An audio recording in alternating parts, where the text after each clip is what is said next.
argon 4s2 and 3d8। अब क्योंकि मुझे 4p की जरूरत पड़ेगी तो मैं यहाँ पे पहले से ही 4p0 यहाँ लिख ले रहा हूँ, p में कोई इलेक्ट्रॉन नहीं है। If you calculate the oxidation number of nickel here, X Cl -1 into 4 is equal to -2. It comes X is equal to +2. So nickel is in +2 oxidation state here. +2 oxidation means it will lose 2 electron. So the 2 electron will be lost from 4s. So it is 4s0 now, and it is left 3d8, and it is 4p0. Now I will do the orbital representation. 3d8, 1, 2, 3, 4, 4s0, 4p0. Right, so d8, 1, 2, 3, 4, 5, 6, 7, 8। अब आप देखिए कितने ligands हमारे पास हैं, 4 ligands हैं। So we need 4 totally vacant atomic orbitals. तो आप देखिए ये एक 4s है, ये 3 4p के अवेलेबल हैं।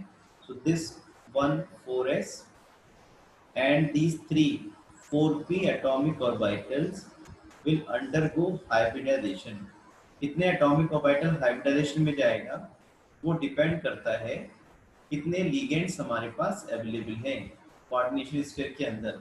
और जितने लिगेंड्स होंगे या जितने लिगेंड कोई डार्टेंटेड भी हो सकता है तो वो डबल इलेक्ट्रॉन को डोनेट करेगा, तो इस बात का ध्यान रखेंगे।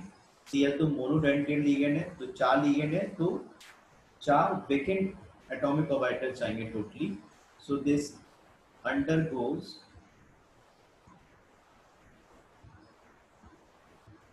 sp3। देखिए एक s का है, 4s का, 3 p के। This will undergo sp3 hybridisation.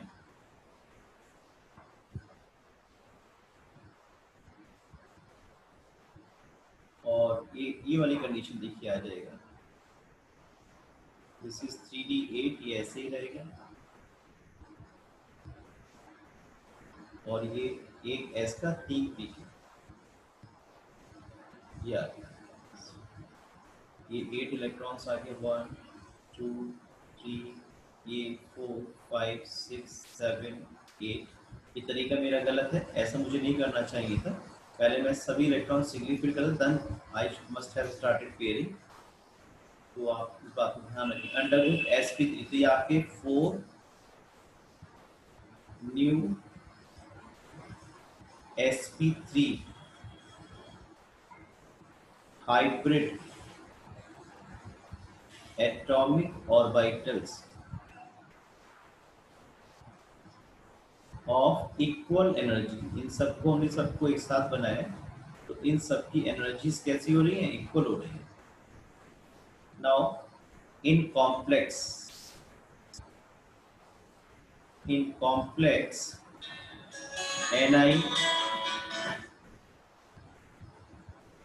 complex NiCl4 2 negative. इस कॉम्प्लेक्स में आप देखिएगा जो लिगेंड है Cl, वो अपने इलेक्ट्रॉन को, एक पेयर ऑफ इलेक्ट्रॉन को इन sp3 हाइब्रिडाइज एटॉमिक ऑर्बिटल में शिफ्ट करेगी। तो d8 के इलेक्ट्रॉन आ गए, ये चीज होगी, और ये आ गए आपके p। और इनमें जो Cl लिगेंड है वो अपने 2 इलेक्ट्रॉन्स को डोनेट करेगा। इनके लिगेंड के इलेक्ट्रॉन को अलग से शो करने के लिए क्रॉस से शो कर दिए, आप कैसे भी शो कर सकते हैं, कोई दिक्कत उसमें नहीं है। Cl, ये 4Cl जो है इन 4sp3 हाइब्रिडाइज एटॉमिक ऑर्बिटल्स में अपने लोन पे इलेक्ट्रॉन को डोनेट करेंगे। अब आप देख सकते हैं इस कॉम्प्लेक्स के अंदर यहाँ 3d8 है, यानी कि 2 इलेक्ट्रॉन्स कैसे हैं, अनपेयर्ड है। तो यहाँ पे 2 अनपेयर्ड इलेक्ट्रॉन्स हैं। तो अनपेयर्ड इलेक्ट्रॉन्स अगर होंगे then the complex will be paramagnetic. और इस बात का भी ध्यान रखेंगे, अगर अनपेयर्ड इलेक्ट्रॉन्स होंगे so they can participate in D transition, जो आपने D and F block element से पढ़ा है।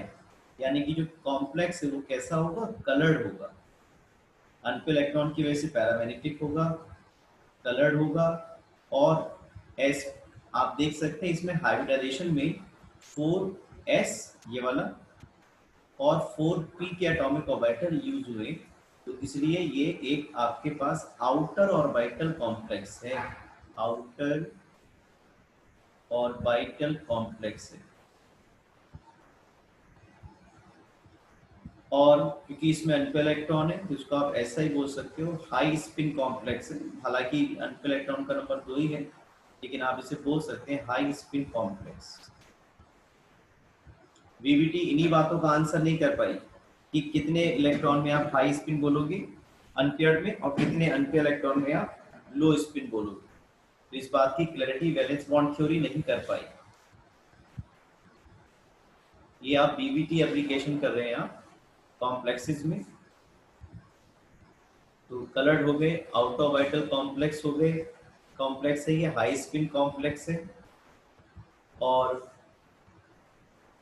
ये सारी बातें और इसकी ज्योमेट्री भी पता कर सकते हैं। sp3 हाइब्रिडाइजेशन की वजह से ज्योमेट्री कैसी होगी, टेट्राहेड्रल होगी। तो ये सारी बातें हम वीवीटी अप्लाई करके पता कर सकते हैं कि जो कॉम्प्लेक्स है वो आउटर ऑर्बिटल है या इनर ऑर्बिटल है, हाई स्पिन है या लो स्पिन है, पैरामैग्नेटिक है या कलर्ड है, या ज्योमेट्री क्या है। वो सारी बातें हम वीवीटी अप्लाई करके कॉम्प्लेक्स के अंदर पता कर सकते हैं। और टेट्राहेड्रल ज्योमेट्री आप इस तरह से बनाया करते हो।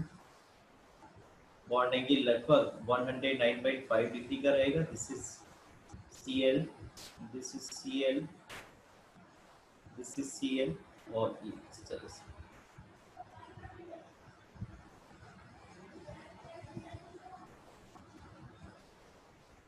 ये NiCl4 1 नेगेटिव 2 नेगेटिव है, सॉरी ये स्पीशीज आ गई। टेट्राहेड्रल इसका अरेंजमेंट है। तो इस तरह से अगर आपसे क्वेश्चन जनरली ऐसे ही आता है, इज NiCl4 2 नेगेटिव कलर्ड, तो आप डीबीटी अप्लाई करके देखेंगे। और अगर उनमें अनपेयर्ड इलेक्ट्रॉन्स आते हैं तो वो आपका कलर्ड होगा, क्योंकि वो डी ट्रांजिशन में पार्टिसिपेट कर सकता है, right. Here the central atom is cobalt. Atomic number is 27. So it is argon 4s2 3d7, or I need 4p. That's why I am writing 4p0, as well as I require 4d also. So I am writing 4d0, but electronic configuration of cobalt will be argon 3d7 4s2. Now we find out the oxidation state of cobalt here. X oxalate पर -2 charge देखा होगा आपने, into 3 molecules are there. -2 into 3 is equal to -3। ये -6 जब right में जाएगा it becomes +6 and the oxidation number of cobalt comes +3. So in the complex cobalt is in +3 oxidation state, यानी कि 2 इलेक्ट्रॉन s के चलेगा और 1 d के चले जाएंगे। और ये आपका जाएगा आर्गन 4s0 3d6, 3 आएगा ना, 2 s से चलेंगे और 1 d 7 से चला गया, 6 बचे आपके। और ये 4p0 और ये 4d0 इस तरह से। तो आप यहाँ देख सकते हैं ये d6 को मैं ऑर्बिटल रिप्रेजेंटेशन यहाँ पे कर रहा हूँ। आप यहाँ पे आर्गन ना भी लिखेंगे तो भी चलेगा। तो ये 3d6 का रिप्रेजेंटेशन कर रहा हूँ, 1 2 3 4 5 और ये 6, 4s0 4p0 और 4d0। यहाँ पे एक S 3p और 2d हमें चाहिए होगा, क्योंकि यहाँ पे जो लिगेंड है ना C2O4 ऑक्सीडेटिव डाइडेंटेड लिगेंड है, यानी कि इसकी दो डोनर साइड्स हैं, दोनों डोनर साइड से इलेक्ट्रॉन को डोनेट करेगा। तो ये मत देखिएगा कि यहाँ पे लिगेंड 3 है तो 3 ही एटॉमिक ऑर्बिटल वेकेंट चाहिए, because this oxidative is a didentate ligand, so we need total 6 atomic orbitals fully vacant. So this 1s, these 3p and 2d atomic orbitals will undergo overlapping and form sp3, एक s 3p और 2d के चाहिए, तो ये तो total 6 होंगे। undergoes sp3p2 hybridization and ऐसा होने पर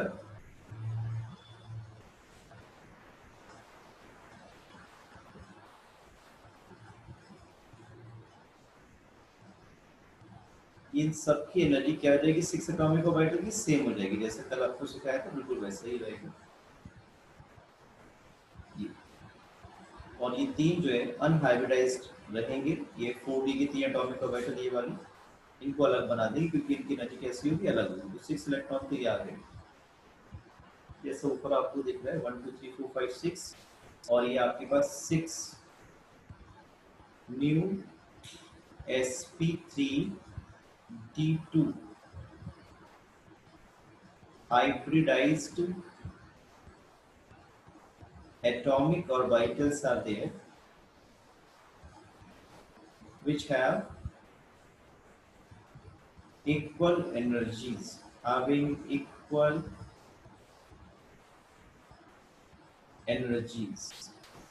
Now in complex, so what will happen in complex, कि जो ऑक्सीलेटर है